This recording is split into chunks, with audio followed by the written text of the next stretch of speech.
we don't have a wetland protection policy. I've been talking about this since the debate. How so? This was the first capital or second capital of this country. How do we not have that policy? We don't have a wetland protection policy. We don't have a proactive government that is actually using a wetland protection policy. And we don't have visionary leadership that has seen this problem as a problem that must be resolved to save Lagos. Because the bigger thing that we are talking about is that Lagos is sinking. That's something that people we're gradually getting to Venice, aren't we? We're gradually becoming Venice. Lagos is sinking, and this is a very big problem that will touch all of us, right? So unfortunately, I don't know whether it's a thing of we just have a short memory span, because every rainy season people complain. We are resilient people, that's fine, but that's also a curse in a way, because if we keep letting government get away with this, then we're just going to keep going in this same cycle until it's too late. Right? It's sinking. So there must be a holistic plan by the government to protect the entire state, right? To ensure that people are not just dredging haphazardly across Lagos State. It must be properly regulated. The dredging must be done in such a way that it's also helping with our water transportation system. So these things, so I always talk about holistic visionary planning, and that has been lacking in the Lagos State, with Lagos State government. Everyone talks about states like Lagos and several other states having a master plan. Is this not supposed to be immersed into that master plan? Because you're talking about haphazard dredging, and this not being in alignment, because of course you're talking about the waterways, you're talking about, of course we will definitely have to dredge, but how does it affect every other thing? How come that we don't necessarily have this immersed into the Lagos State master plan, which I want to believe we have? They say we have. They've been saying it, right? You always hear when they feel they've done something good, like for instance, let's say the blue line is now activated and working. They'll put out a statement saying that Governor Sanwo is staying with this grand master plan that we really haven't really seen. And let us say the things that we've seen is this grand master plan. You are right. Lagos State at this point should be designed like a sponge city. We should not be fighting water. We should be working with water, because it should be part of our culture, right? You have a situation where there's no vision for it. Look at the Oshodi interchange, that terminus. I have to say, when that thing was built, I was proud of Governor Ambody. The pricing was a bit off to my mind, because we're talking between 50 to 70 million. I felt it was overpriced, but it was visionary. Now, to see a train waddling through water in that same place broke my heart, because you had the opportunity to do something holistically. You should, as part of such a grand but there was design, work going on there for a bit, even on the road passing by the interchange. There was some work going on there for a long time. One would have thought that we would have gotten it right. One would have thought. And it just goes to show you that the idea of water, building sponge cities, being visionary, understanding that Lagos is sinking, understanding that, is a state that by default is prone to flooding. You understand that it has not really been fully assimilated by this government and the entire structures that have been controlling Lagos State for the last 20 plus years. Ideas rule the world. You can be moving very quickly in a circle and you're not going anywhere. These people have been moving in a circle for the last 20 years, and every rainy season we complain about the same thing again and again. And that's why I say it's about the vision and then acting on that vision. We cannot constantly be having conversation about clearing your gutters. Don't throw waste in your gutters. That's not what's going to save. I don't get tired of it. I have to say it every other year. It's important. But also another thing that's important is let us cover our gutters. Thank you for bringing that up. We have these sidewalks that are supposed to be properly covered. Yes. Half the time, I wouldn't lie to you. I have trauma working on those things because you don't know which one's going to fall in, and the others are open. So people dump refuse in it. Yeah.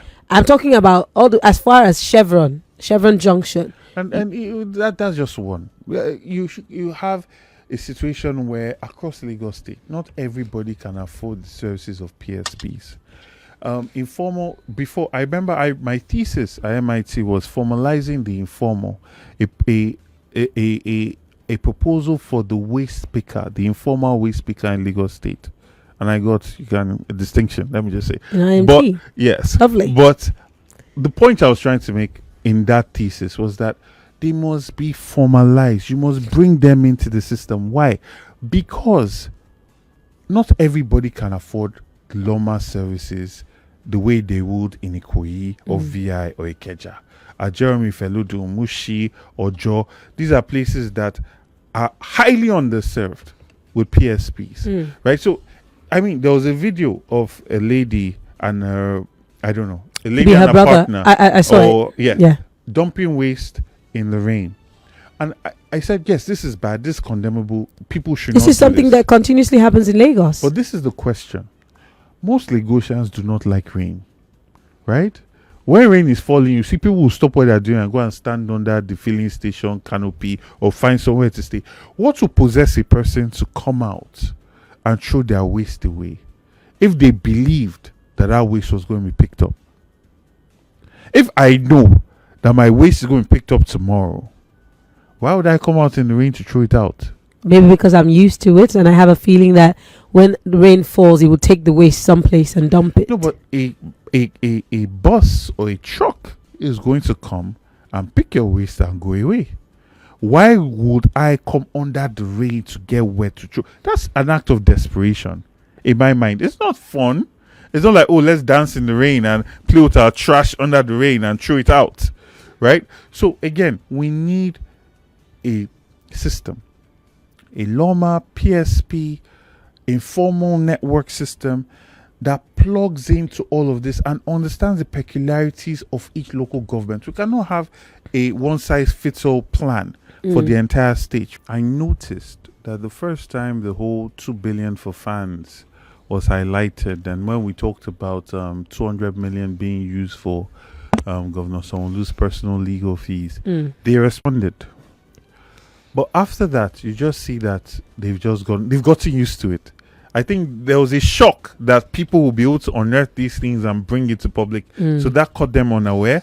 But they've just normalized it now. So you can bring out all the documents you want. You can write as many letters as you want.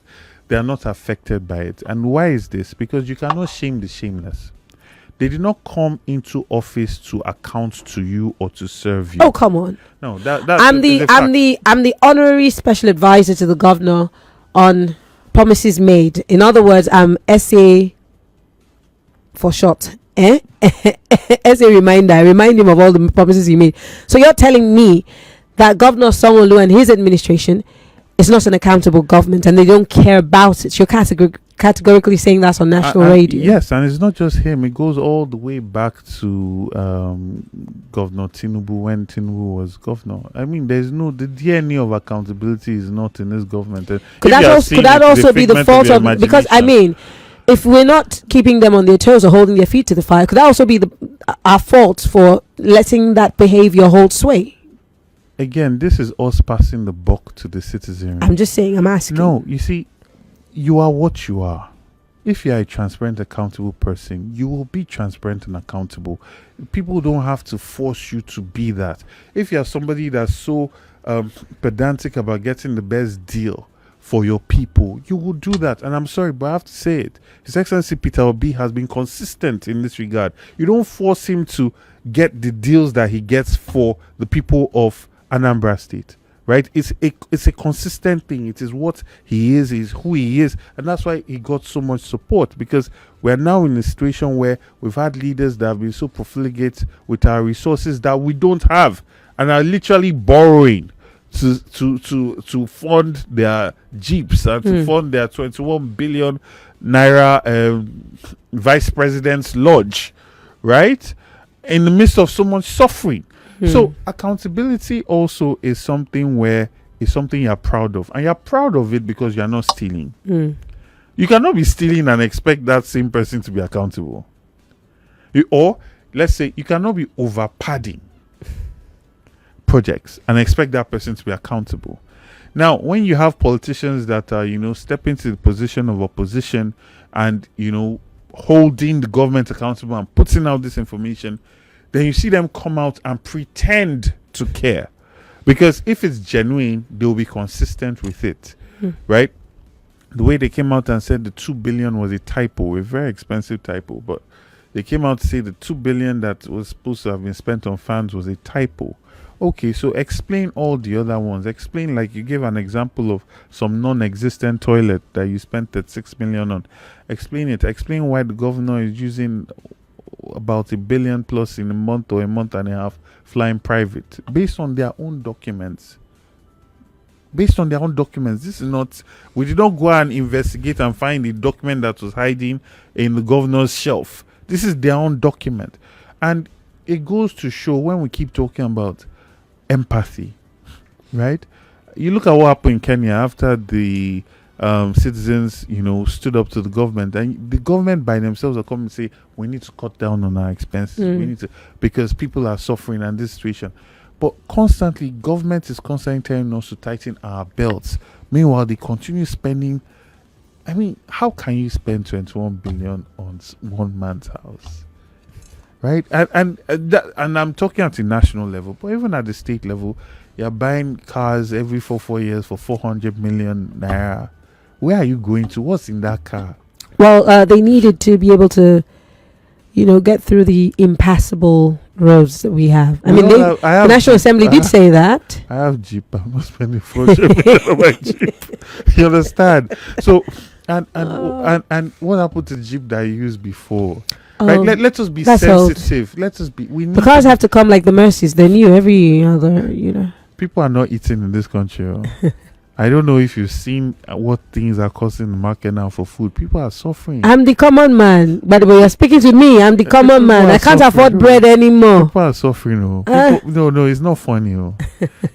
Politicians are almost like a social safety net where everybody calls because you are solving problems. So, I mean, I've seen people in need from when I started running in 2016 for local government chairman, when I ran for Senate. I've never seen anything like what I see today on a daily basis.